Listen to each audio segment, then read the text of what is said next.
Hey guys, welcome. So today we are going to look at the installation of race face effect or crankset. So these are their enduro rated arms. These are really similar in terms of the interface and the way they work with the race face effect cranks, which are trail rated. The effect R is really their enduro version. So I'm going to show you the installation. I purchased a 165mm. I think that's my sweet spot. I did purchase a 28 teeth oval chain ring, and this uses the cinch mechanism. I'm going to show you the tools you need, but otherwise the installation is pretty easy. And if you're using a Shimano bottom bracket, there's a small tip. Please stay tuned and I'll show you what.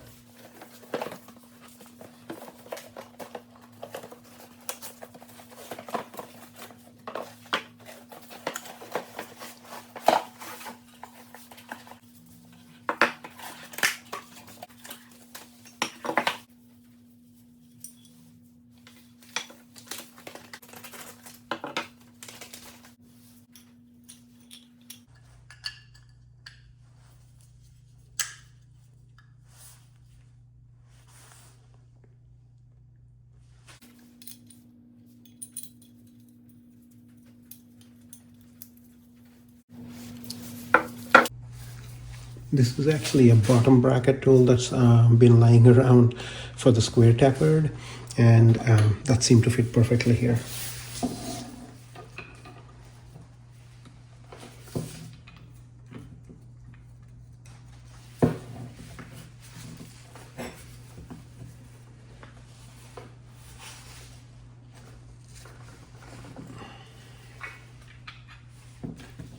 Pulled on the bike.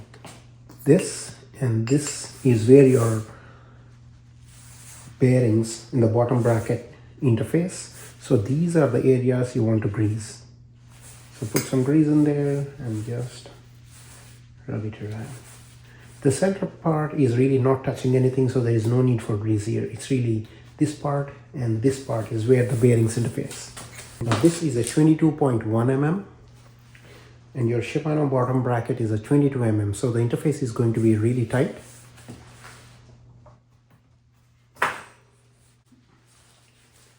Okay, I've just flipped the bike around to show you what I mean that the interface is really tight.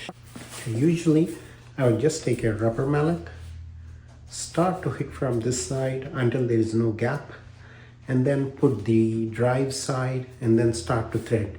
That way it's already snug, but we can't do that here. I'll show you why. Start hitting.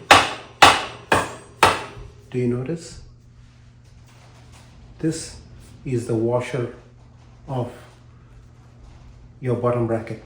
So it's going to push the washer out. So how do we fix that?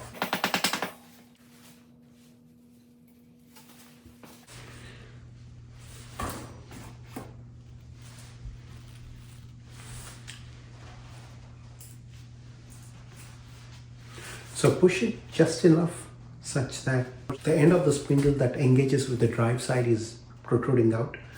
Do not use any force because this is already loose. So we are going to push it out. And now what we're going to do, take your 8mm, take your drive side. And on the drive side, you will notice a washer. Okay, the flat side goes onto the crank. Let me bring it closer. Okay. So you see this ridge and there is this flat side. So this flat side sits towards your crank and this little ridge actually goes in there. I don't know if you can see, but it sits flush with the dust boot by going inside this little gap you see between your spindle and the dust boot in there. So it just kind of, let me show you. Right now there's a little gap. If you push it, it just goes and clicks in there. So this is the way you want it. Okay, now we are going to start to tighten it. That way this is going to pull the whole spindle towards and reduce any gap on the other side. Take your 8mm. Yep. So now you will start the other side, come towards because it's now engaged. Just turn, turn, turn.